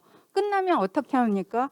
당초 미션에 맞는 아레나를 주었음에도 불구하고 아레나를 변경시켜야 돼요. 그럼 어떻게 되냐면 나는 AI의 직접, AI의 산업을 높이기 위한 그러한 기관으로 착출이 됐는데, 쉽게 해서 선출이 됐는데 조금 지나다 보면 운영이 바뀌게 되면 저는 다른 거 해야 돼요. 반도체 쪽을 해야 돼요. 왜? 이번 정부가 또 반도체잖아요. 온 동네 다 반도체 지금 인수위에서 막 머리 쓸 거예요. 어떻게 하면 반도체 단지를 우리한테 갖고 올까? 자, 이제는 우리가 하지 말아야 되는 부분을 하나 말씀드리면, 제발 내 여건에 맞지 않는 옷을 계속 입어서 우리 후손들, 우리 후배들한테 정말 힘들게 만드는 그런 선배가 되지 않았으면 좋겠다는 거죠. 근데 문제는 뭐 메가시티 이런 거 뭐 저도 같이 초강력적으로 참여는 한 바 있지만 공간적인 개념으로 우리 지역을 보지 말라는 거예요. 행정구역 단위로 이제 보지 마세요. 왜? 지역 소멸이 30년 뒤에는 50%, 그다음에 한 50년 뒤에는 93%가 기초지자체가 사라지는 이 형국에 아직도 행정구역 단위로만 생각을 해서 미션 뭐 임무 중심형이건 어떠한 프로그램이 국가적이나 지자체 중심으로 일어난들 무슨 소용이 있겠냐는 거죠. 자, 어떤 식으로 전환이 돼야 되냐면 소프트웨어적인 공간을 생각을 해보라는 거죠. 그 얘기는 뭐냐면, 그래도 성과가 있었던 건 임무지향령으로 정부에서 내려 꽂았지만 지역의 전문가들이 많이 생성이 됐고 그룹이 많아졌다는 거예요. 근데 여기에 우리가 좀 생각해야 되는 거는 좀 더 보강된 지역의 전문가가 필요하다. 그건 뭐냐면 공부를 해야 되는 거죠. 어떤 공부냐? 전사적인 공부가 돼서 우수 사례가 있으면 가서 배워야 되는 거죠. 그러니까 예를 들어도 되는지 모르지만 현재 제가 굉장히 주목하고 있는 데는 우리 과기부에서 이제 만든 거지만 특성화 대학들 있잖아요. 그러니까 저 밑으로 내려가면 지스트 있잖아요. 대구의 지스트, 그다음에 울산의 유니스트, 그다음에 포스텍 포항에. 우리 맨날 공무원들도 그러고 저도 그러고 외국 사례 또 놀러 가는 것도 아니면서 갔다 와서는 건물만 멋있게 짓잖아요. 리서치 트라이앵글이 거기에서 우리도 있다라고 봐요. 저는 그곳에 뭐가 있냐면 재밌는 게 대구에 달성 산업단지가 있고요. 그다음에 울산에 공업단지가 있고요. 그다음에 포스코가 있어요.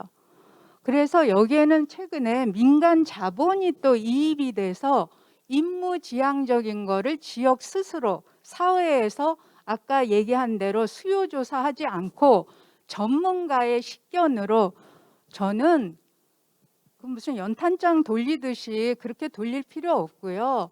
정말 경험이 있고 진솔한 분들이 몇몇 모여서 일단 구체적인 안을 해서 그거를 공유하는 게 더 빠르다고 봅니다. 근데 그게 현재 진행되고 있어요. 그래서 그 정도로 어떻게 보면 임무지향적인 게 지역의 발전사가 굉장히 많이 있었다. 그리고 성과와 한계점도 동시에 가지고 있었는데 제일 큰 한계점은 지역 조직이 너무 많다라는 거예요. 그래서 겹치기 출연의 전문가가 많기 때문에 제대로 된 지역을 살리고 싶으면 오히려 이건 좀 파격적일 수가 있지만 일부 그 프로그램을, 제가 지자체장이라면 신규를 한 20%만 하고 앞서 한 단체장의 일에 괜찮은 거 80%를 해서 내 임기 내에 성공하는 그런 모습을 보여줄 것 같은데 그게 쉽지는 아마 않을 겁니다. 그런데 또 하나 아쉬운 점이 뭐냐면 20년간 제가 지역 현장에 있었다고 그랬잖아요. 저는 이제 주로 산업을 일구고 그다음에 과학기술을 좀 많이 이입시키는 그런 역할을 했는데 데이터베이스가 신뢰성 있고 아까 표준화된 데이터베이스가 없어요. 그리고 현재 제가 국가균형발전위원회에서 그 평가를 하고 있는데 평가 자문 단장을 하고 있는데 너무 아쉬운 게 같은 과학기술을 응용한 그러한 사업들이 많은 부처에서 퍼져 있으니 쉽게 얘기해서 자본이 예산이 한정적으로 들어갈 거 아니에요. 그 예산을 모아서 어느 지역 몇 군데에 정말 역량 있는 데다 한다면은 상당히 큰 효과를 보는데 또 여기에 뭐가 버틀렉이 되냐면 정치성이죠. 균형 발전은 정치하고 어떻게 보면 굉장히 맞물린다고 봐요. 그래서 안 되는 사업도 정치권에서 얘기를 하면은 갑자기 돼요. 근데 그 정치는 몇 년에 끝나기 때문에 남는 거는 상처밖에 없는 그런 부분이 상당히 많은 부분이 있습니다. 그래서 아까도 제가 동남권이나 그 대구 경북권에서 일어나는 좋은 사례를 말씀을 드렸지만 또 하나 기대하고 있는 거는 우리 과학기술 역량이 오늘 제목이 경제 사회의 난제 해결을 위한 미션 정책의 기반이잖아요. 그래서 감히 말씀드릴 수 있는 게 뭐 지역 그 정부의 인수위들 머리도 덜 아플 그런 아이디어로 우리 최근에 윤석열 정부에서 디지털 플랫폼 정부라고 하는데 그 내용을 이제 뭐 보시면 알지만 거기에 지역이라는 공간은 없는 걸로 제가 파악을 하고 있어요. 지역이 어떻게 어느 지역에다가 뭐 시범지구 이런 식의 개념으로 어프로치하면 이거는 시작 하나만 한데 예를 들어서 일본이 최근에 슈퍼시티라고 그래서 5G, AI, 드론, 그다음에 자율주행차 같은 걸로 해서 거기도 지방 소멸이 굉장히 급속히 이루어지는데 홋카이도의 어느 부분에 도쿄대 농생명 그 공학부가 옮겨가 있고 일부 그다음에 초고령화 시대에도 맞는 건데 다 드론 그다음에 드론으로 이제 농약 뿌리고 쉽게 얘기해서 자율주행 트랙터 뭐 이런 걸로 해서 효과를 보고 있습니다. 그러니까 제가 생각하는 지역 관점에서 보는 이러한 미션 지향은 실생활에 적용이 되고 지역 경제가 바로 돌아가는 걸 보고 싶은 거예요. 그래서 지금 말씀드린 대로 디지털 플랫폼을 만약 한다 하면 그런 식으로 우리 인구 소멸이 되는 지역에 어떠한 디지털 플랫폼을 형성을 할 것인가. 그렇게 되면 청년 인재들이 모이면 인구 감소와 출생률이 좀 조정이 되고 그렇게 되면 지방 소멸은 곧 국가 소멸이 됩니다. 그래서 마지막으로 저는 이런 미션 지향적인 거를 누가 하느냐, 어떻게 하느냐도 중요하지만 너무 교본처럼 해버리면 또 다 거기에 ABCD로 줄 서게 되어 있고 그대로 따라하게 되어 있기 때문에 어느 정도 포괄적으로 좀 생각을 해서 다른 나라 대통령이지만 저는 이 단어를 좋아합니다. of the 지역, by the 지역, for the 지역을 위한 임무 지향형 과제가 같이 고민이 되었으면 합니다. 감사합니다. 고맙습니다. 뭐 말씀을 듣고 보니 그러네요. 이게 이 뭐 미션 글쎄 오리엔티드 뭐 팔러시 임무지향 팔러시 뭐 나중에 뭐 프로젝트가 됐든지 간에 이 정치적 의사결정에서 굉장히 오염 변질될 가능성이 상당히 좀 다분해 보이긴 하네요. 거기에 대한 또 장치도 좀 필요해 보이긴 합니다. 자, 우리 최은영 서울대 의대 교수님. 네, 들리시는 줄. 네. 네, 저는 뭐 여러 선생님들 말씀 잘 들었습니다. 여러 가지 정책적인 게 있지만 어쨌든 정책이 만들어지면 그거에 대한 가장 임무를 수행하는 과학기술 면에서 임무를 수행하는 데가 이제 대학의 연구 현장이라고 볼 수가 있겠는데요. 이제 뭐 어느 정부가 됐든지 간에 다 똑같은 문제를 가지고 있다라는 생각이 좀 들긴 하는데요. 그동안 임무지향형의 귀환이라는 지금 제목이 나왔을 때 왜 귀환이지라는 생각을 저는 하게 되었거든요. 저희는 항상 임무지향형의 연구를 해왔었기 때문에 귀환이 된 것이 지속적이다라고 말씀을 먼저 드리고 싶습니다. 그런데 그러면 그동안에 주어진 임무들이 잘 해결이 되고 수행이 되었느냐라고 질문을 던진다면 그렇지 않다라는 것이죠. 그게 또 정책적인 영향을 많이 받았는데요. 어떤 경우든 임무가 주어지게 되면 뭐 당장 저희들한테는 지난 몇 년 동안에 주어진 임무는 뭐 감염병 해결이라는 임무가 주어졌던 것이죠. 저는 이제 특히 의대에 있기 때문에 민감할 수밖에 없는데, 그러면 이런 어떤 임무가 주어지면 그거를 당장 해야 되는 단기적인 전략이 있어야 되고, 그다음에 우리가 이렇게 추격을 해야만 하는 상황이 이르게 되는 원인을 파악을 하고, 그럼 이 임무를 해결하고 나면 그 다음 문제는 우리가 던지고 우리가 선도할 수 있는 어떤 바탕을 만들어야 되는데, 그런 장기적인 전략이 제대로 이루어진 정책이 없지 않았었나라는 생각을 하게 됩니다. 그래서 우리가 이제 우리나라 과학의 역사가 짧기 때문에 항상 추격형의 목표가 확실하고 빨리 스킵하면 따라잡을 수 있는 거에다 목적을 뒀기 때문에 지금 뭘 해야 되는지 한 질문들에 봉착을 해 있는 것 같아요. 그런데 실은 저희들한테 가장 중요했던 거는 이 추격하는 기술보다 더 나은 better 스트래티지를 짜고, 그다음에 나중에 우리가 더 문제를 선도하여서 좀 더 여유롭게 리딩할 수 있는 그런 위치를 차지할 수 있는 장기적인 전략이 좀 없었다라는 생각을 합니다. 그러면 이 장기적인 전략은 무엇을 해야 되느냐? 궁극적인 해결을 위한 것이죠. 지금은 이 코로나라는 거를 해결을 하지만 다음에는 다른 바이러스 혹은 또 바이러스의 다른 패소젠들에 대한 거를 이제 해결을 하기 위해서는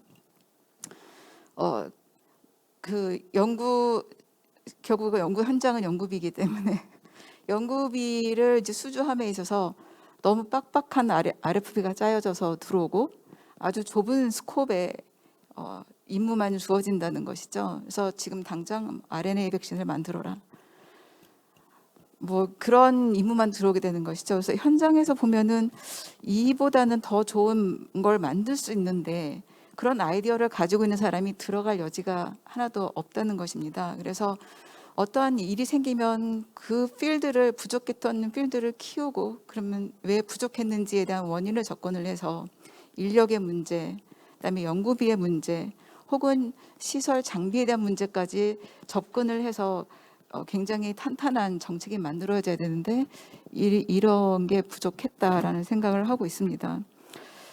가장 좋은 예를 들자면 제가 생각하기에는 가장 좋은 미션 연구 중에 하나가 암정복 미션이었다고 생각을 합니다. 그거는 이제 우리나라에서 시작한 건 아니지만 미국의 정책을 보면 만약에 우리나라에서 시작을 했다라면 치료제를 만들어라라고 왔겠지만 실은 미국에서 시작을 하다 보니 그것도 목표지만 그 당시 연구비를 이제 저희 선생님이 받은 걸 보면, 저는 이제 면역학 전공인데 세포는 암은 세포로 이루어져 있다. 세포는 단백질로 이루어졌다. 단백질은 유전자로 이루어져 있다라고 하고 면역세포도 세포다. 그러니 면역학에도 연구비를 달라라는 식으로 해서 면역학까지 같이 이제 지원이 됐습니다. 그러다 보니 지금 30년이 지난 지금 치료되는 항암 면역 치료제가 획기적인 것이 만들어진 것이죠. 이와 같이 어떤 미션이 주어지면 그거에 대해서 다양한 그 필드가 키워지고 다양한 창의성이 유입될 수 있는 장기적인 전략을 좀 마련했으면 좋겠습니다라는 얘기를 드리고 싶습니다. 그리고 이제 우리나라는 특히 기초만 하도록 되어 있지가 않잖아요. 근데 기초 연구자들은 정말 가장 궁극적인 문제를 해결하려고 하거든요.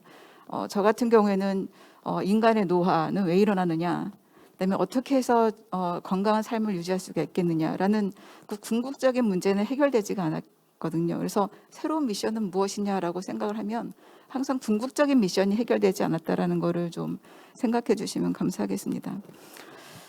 그래서 저는 이제 병원 뭐 임상 이런 걸 쭉 보다 보니 기초 연구자들과 임상 사이에서의 간극도 어느 정도 존재를 해서 함께 할 수 있는 자리들이 좀 마련이 되고, 그다음에 대학에 갖는 가장 큰 문제는 인력이 문제입니다. 근데 이제 여러 정책 통계를 보면 우리나라에 마치 대학원생이 많아서 문제인 것 같이 말씀을 해주시는데 실은 그렇지가 않거든요. 연구 현장에서는 너무나 사람이 부족하고 특히나 이제 포스닥이나 이런 숙련된 과학자들이 완전히 비어 있는 곳이 우리나라이거든요. 그래서 국내에 그런 숙련된 외국에 나가 있는 학생들, 그다음에 연구자들이 귀환할 수 있는 정책을 만들어줘서 이들이 국내 연구 부족한 부분을 채워서 빨리 미션을 해결할 수 있도록 좀 도와주십사 하는 생각을 하게 됩니다. 그래서 이런 생각을 하다 보니 결국 과기부만의 문제도 아니고 복지부만의 문제도 아니고 교육부만의 문제가 아니어서 다 이게 연합이 돼서 정말 국가가 발전할 수 있는 어떤 좀 좋은 시스템을 좀 만들었으면 좋겠다라는 생각을 하게 되고요. 그래서 다시 한번 연구의 안정성, 인력, 그다음에 시설 장비 이런 거에 대한 현장에 맞는 정책이 만들어지기를 바랍니다. 예, 고맙습니다.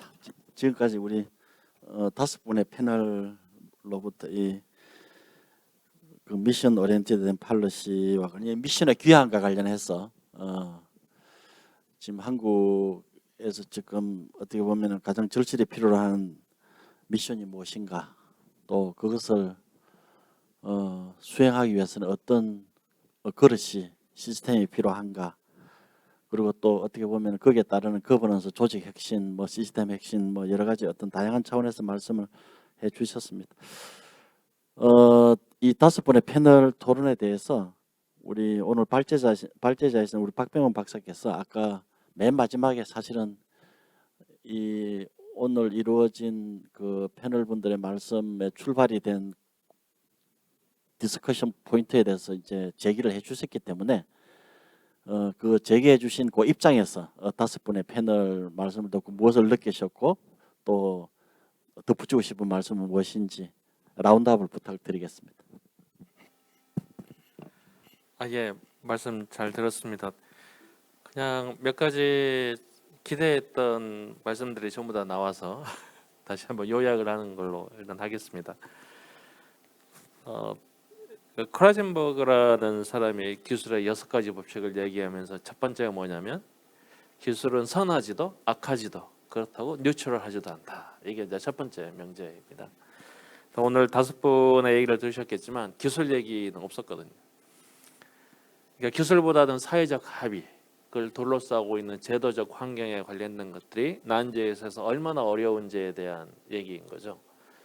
두 번째로 가면 저희들이 보통 생각을 가지는 게 R&D를 열심히 투자를 하면 자동적으로 뒷단으로 흘러가는 식으로 실은 멘탈 모델을 갖고 있는데 그렇지 않다.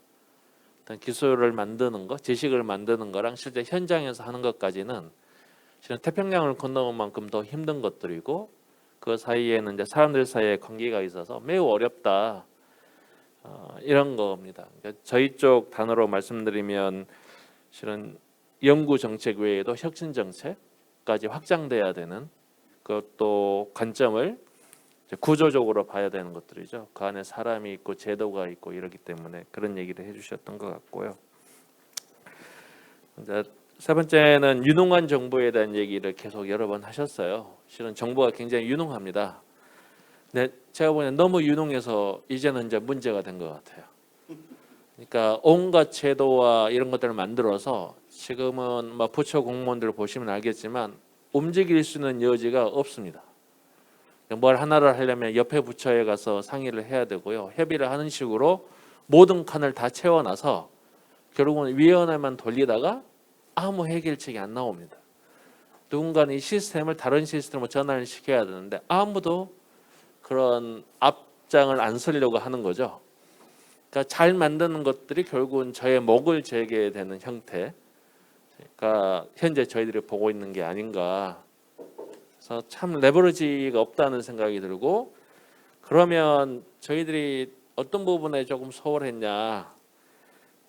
제가 보기에는 전략과 전술에 대한 구분들이 조금 그러니까 보통 정부에서 해야 되는 아니면 어떻게 보면 정책연구에서 해야 되는 방향성에 대한 논의를 약간 더 심하게 해석을 해서 일선 현장까지 내려옵니다.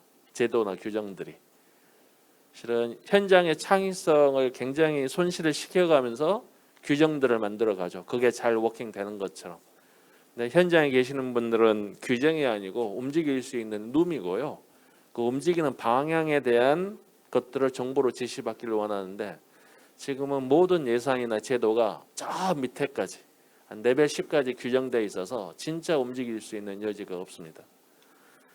아까 박영민 박사님 원장님이 얘기하신 대로 미션은 불확실성을 다뤄야 되는 것들이고요. 그것도 훨씬 더 난제인 경우가 많아서 현장이 그때그때 대응할 수 있는 어떤 어댑터빌리티나 플렉서빌리티가 필요한데 한국은 추격형 시스템에 맞는 식으로 너무나 잘 짜져 있어서 더 이상은 워킹하지 않는 어떤 극한의 효율에 저는 다다랐다고 보거든요. 극한의 효율. 근데 조금만 보면 이게 약간 부분 최적화입니다. 조금만 떨어져 보면 시스템 전체의 효율성보다는 아까 과기부의 효율성 맥시마이즈 되는 거고 지역의 효율성 맥시마이즈 되는 거 기초연구 맥시마이즈 되는데 이걸 합해보면 총합보다 작은 거죠 실은. 그래서 이런 부분에 대한 고민들이 계속 있고요. 마지막으로 말씀드리고 싶은 건 외국은 잘하냐? 똑같습니다. 저희랑. 저희 사석에서 얘기해 보면 이런 미션에 관련된 논의가 지금 7, 8년 됐는데 어떻게 해결해야 되는지 굉장히 고민이 많다. 근데 그나마 저희보다 나은 건 실험할 수 있는 여지들이 훨씬 더 넓은 것 같아요. 정부가 주도하든 지자체가 주도하든 어떤 새로운 성공 사례를 만들고 그걸 확장해 가는 시기죠. 즉 설계에서 이게 만들어지지 않고 현장에서 찾는 방식으로 그들은 진화하고 있거든요.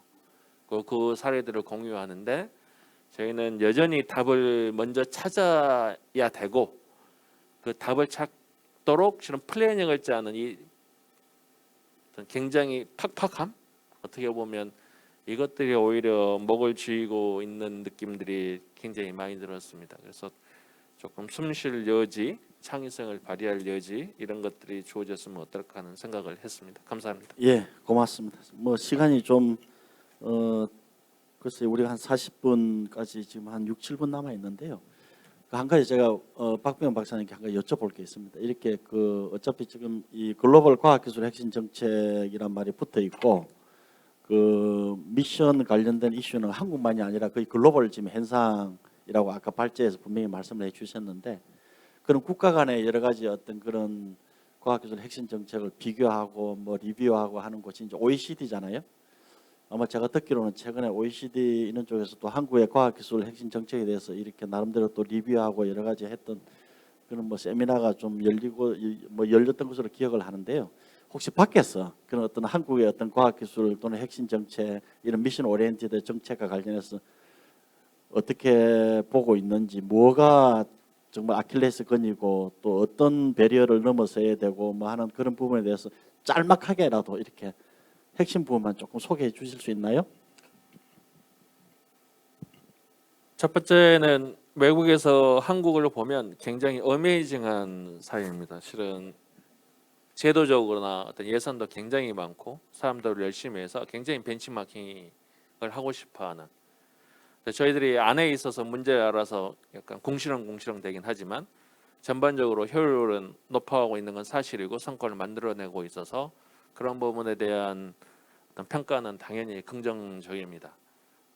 OECD에 가면 저희가 한 중간 정도 되거든요. 저희 37개 국가 중에 원래 잘 살았던 국가, 저희는 못 살다 잘 살고 나머지는 이제 남미라든지 중미, 그다음에 동유럽 국가들이 뒤에 회원국을 채우는데 제 옆에는 콜롬비아나 크로아티아 뭐 이렇게 있거든요.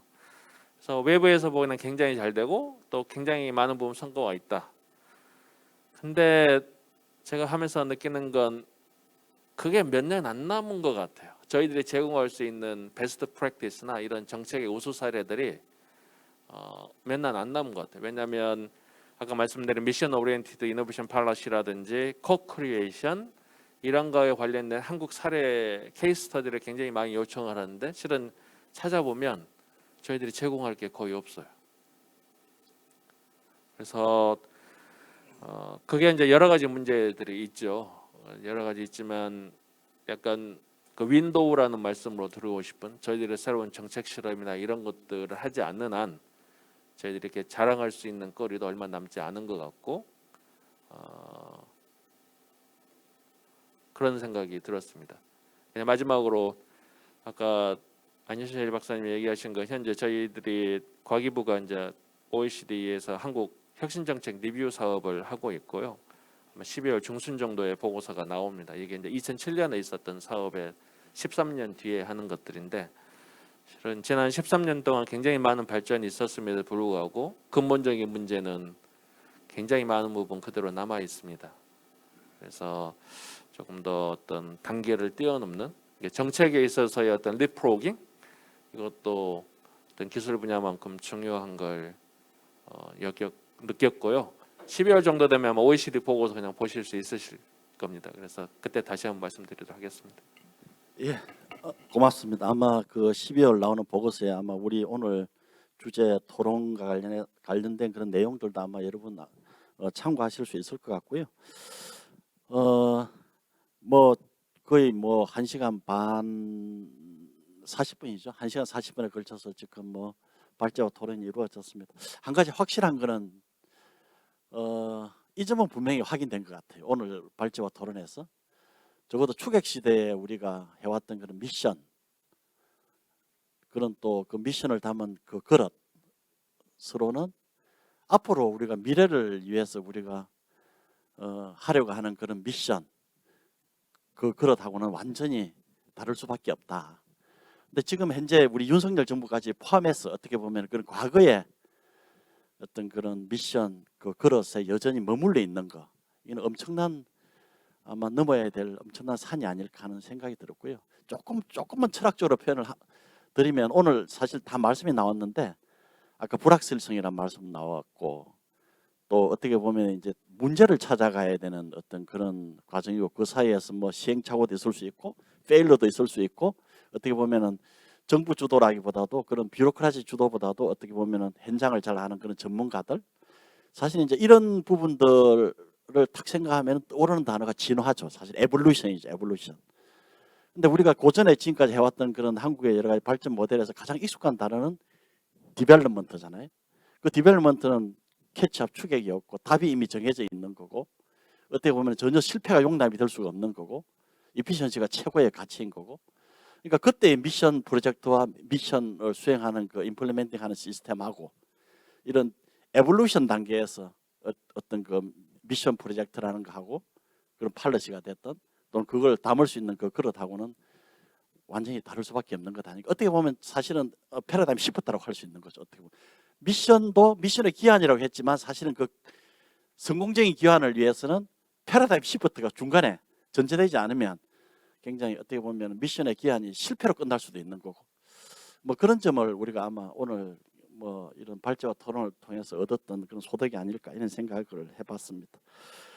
끝까지 시청해 주신 우리 그 오늘 참석하지 못했지만 끝까지 시청해 주신 우리 유튜버 홈페이지 시청자분들 그리고 직접 현장에 이렇게 참석해 주신 여러분들 그리고 발제와 토론을 맡아 주신 모든 분들께 다시 한번 감사하다는 말씀을 드리면서 이번 세션을 마치도록 하겠습니다. 고맙습니다.